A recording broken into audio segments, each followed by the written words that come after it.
ગુજરાતમાં ગેસ સિલિન્ડરના કાળાબજારનું ચોંકાવનારું કૌભાંડ સામે આવ્યું છે। સુરત જિલ્લાના કડોદરા અને ચલથાણ વિસ્તારમાં વર્ષો પહેલા મૃત્યુ પામેલા ગ્રાહકોના નામે પણ ગેસ સિલિન્ડર બુક કરાવી વેચાણ થતું હોવાનો ખુલાસો થયો છે। આધાર કાર્ડના દુરુપયોગથી બોગસ કનેક્શન ચલાવવામાં આવતા હોવાના આક્ષેપો વચ્ચે બારડોલી મામલતદાર દ્વારા તાત્કાલિક તપાસ શરૂ કરવામાં આવી છે। પ્રાથમિક તપાસમાં એક ગ્રાહકનું 2025માં અવસાન થયા બાદ પણ તેના નામે ડિસેમ્બર સુધી ગેસ બુકિંગ થતું હોવાનું સામે આવ્યું। તંત્રએ આવા કનેક્શન રદ કરવા માટે કંપનીને સૂચના આપી છે અને જવાબદારો સામે કાર્યવાહીનો સંકેત આપ્યો છે। સમગ્ર મામલે ગેસ એજન્સીની ભૂમિકા પણ સવાલોના ઘેરામાં આવી છે। અમે દૈનિક પેપર પર ન્યૂઝ વાંચ્યા, એમાં 3 નામ હતા, 3 કે બોગસ કનેક્શન છે એ રીતે।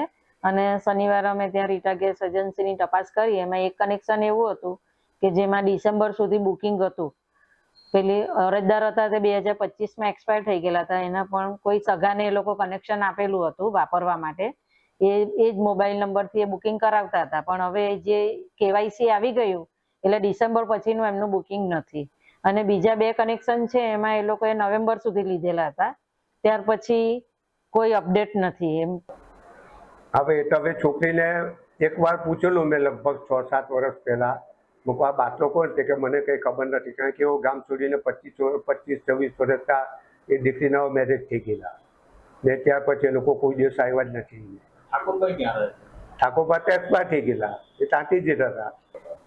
એમાં એવું છે સાહેબ કે જે તે ઘરના જે કનેક્શન હતા એ જે તે સમયે કનેક્શન ચાલતું હતું અને એમની લાસ્ટ ડિલિવરી લગભગ ડિસેમ્બર, જાન્યુઆરી, ફેબ્રુઆરીમાં થયેલી છે।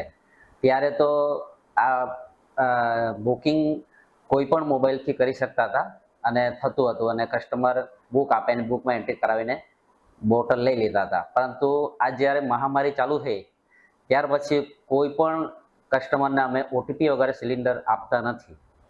ખાસ કરીને વાત કરવામાં તો ચલથાણના જે એક મોરે અટકના ભય હતા, એ ગત વર્ષે મળી ગયા, એમના નામ પર પણ એજી ડિલિવરી થઈ છે, એમનું ઘરનું સર્ટિફિકેટ પણ છે, છતાં બી બાટલાની ડિલિવરી થઈ।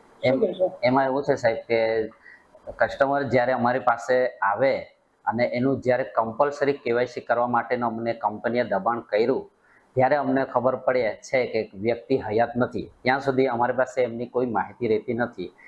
હકીકતમાં જ્યારે કેવાયસી કરવાનું આવ્યો ત્યારે ખબર અમને પડી કે વ્યક્તિ હયાત નથી, ત્યાર પછી ખબર પડી એટલે અમે આ કનેક્શન બંધ કરી દીધેલું છે।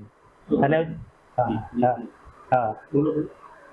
ત્યાર પછી અમને ખબર પડતા અને એના સગાવાળા એની ચોકડીનું યુઝ માટલા એના પર ભરતા જ હતા।